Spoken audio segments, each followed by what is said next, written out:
Capítulo 13. Egito.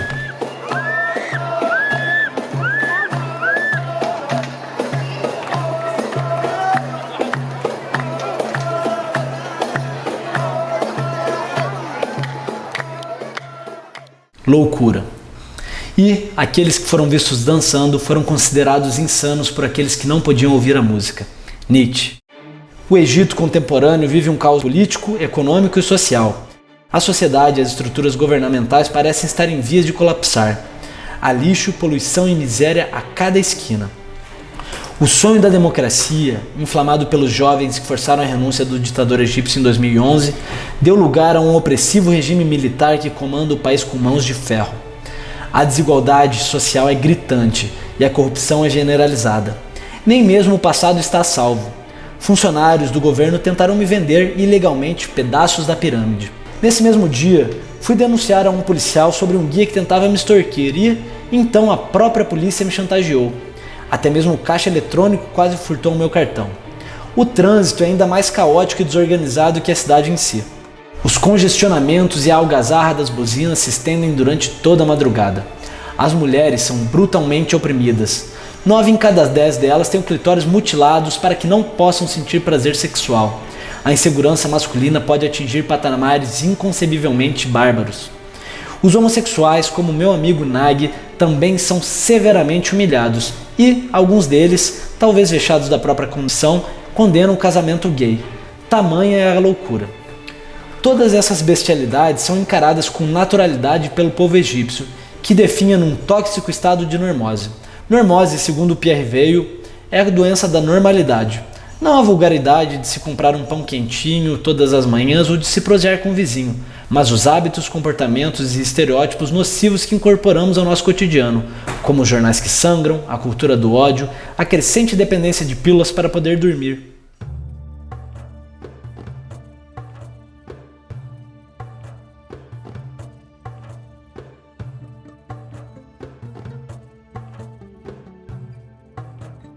Conta-se que uma vez governava a distante cidade de Uirane um rei que era poderoso e sábio. Era temido por seu poder e amado por sua sabedoria. No coração daquela cidade havia um poço cuja água era fria e cristalina, e dela bebiam copiosamente todos os habitantes, à exceção do rei, que possuía seu poço particular. Uma noite, quando todos dormiam, uma invejosa feiticeira chegou à urbe e verteu no poço público uma poção amaldiçoada, dizendo: "Quem beber desta água ficará louco." Na manhã seguinte, todos os habitantes, menos o rei, beberam da água do poço e ficaram loucos, tal como a feiticeira havia predito.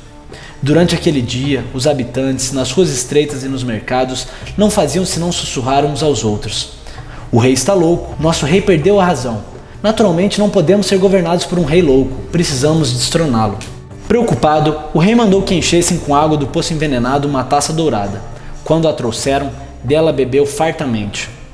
E houve grande jubilo na cidade de Uirane, pois o rei havia recuperado a razão.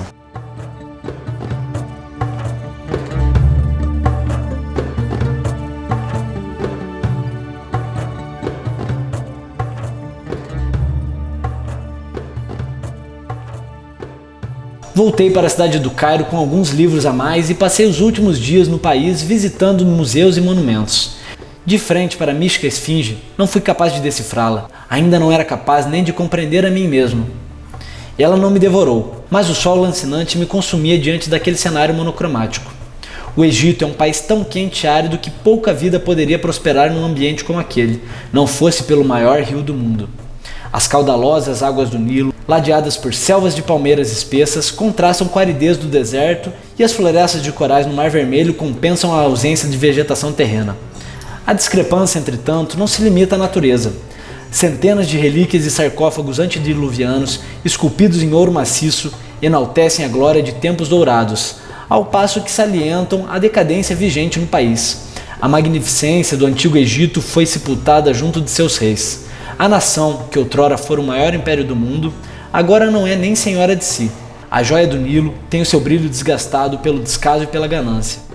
Não é sinal de saúde estar adaptado a uma sociedade doente, afirmava o filósofo indiano Krishnamurti. Acostumamos-nos com situações doentias e as consideramos perfeitamente normais. ajustamos-nos a padrões e formas que são inadequados e, invariavelmente, sentimos-nos desencaixados. Normalidade, assim, não é sinônimo de salubridade. Vale lembrar e que jamais esqueçamos disso, que já foi normal e amplamente aceito escravizarmos nossos iguais pela cor de pele e queimar pessoas em praça pública por sua fé. A normose, porém, é um mal que ultrapassa os círculos da história. Hoje se tornou comum encontrar uma farmácia a cada esquina, viver em melancolia constante ou adiar e até mesmo agredir por pequenas diferenças, como uma simples fechada no trânsito ou a cor da camisa que o outro veste. Banalizaram-se os desastres ambientais, a ausência dos sorrisos, dos desejos de bom dia e a incapacidade de olharmos uns aos outros nos olhos. Virou rotina perceber a existência como um pesado fardo. Tornou-se normal não ser feliz. Face a tantos disparates, sentia-me como num sanatório a céu aberto. A minha renúncia em integrar o círculo de desvarios normóticos me conferia o status de estranho, atraindo olhares de reprovação e julgamento. Tinham-me como desequilibrado por caminhar sem rumo e desacompanhado, por agradecer às pessoas que me roubaram e definitivamente acharam que eu havia enlouquecido quando decidi morar numa caverna. Bem, isso realmente foi um tanto doido. O riso leve e lúcido arde aos olhos daqueles agrilhoados pela escuridão. Cantar nas ruas, vestir-me de forma extravagante e sorrir nas adversidades colocava meu juízo sob cheque constante da opinião pública, em qualquer nação que fosse, à exceção da Índia talvez. O título de insano, porém, não me era novidade. Fui tomado por louco quando abri mão de uma vida instável em prol do desconhecido.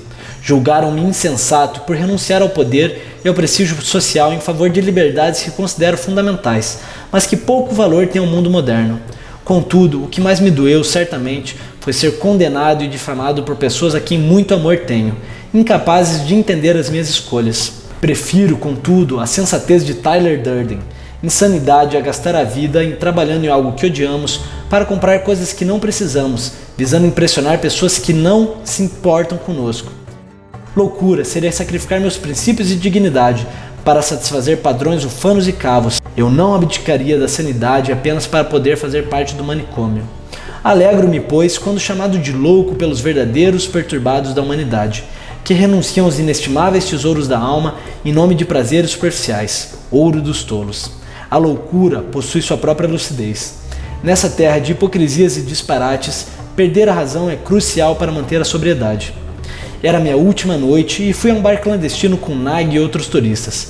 Nossa despedida foi regada a muitos copos e saudações.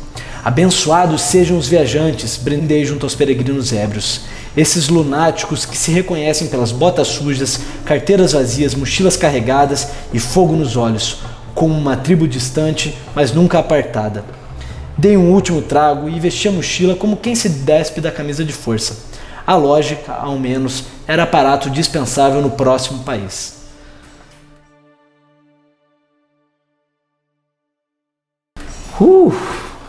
Galera, já fechei com a editora Chiado, e logo em alguns meses o livro estará publicado. Se você ainda não fez a reserva do seu livro, clica aqui no link e se inscreve que eu mando uma cópia autografada para você e também você vai participar do sorteio dos livros e do curso. Deixa aqui nos comentários se você está gostando desse quadro, se você está gostando do jeito que ficou o livro e também me indiquem livros que vocês gostam sobre viagem. Valeu!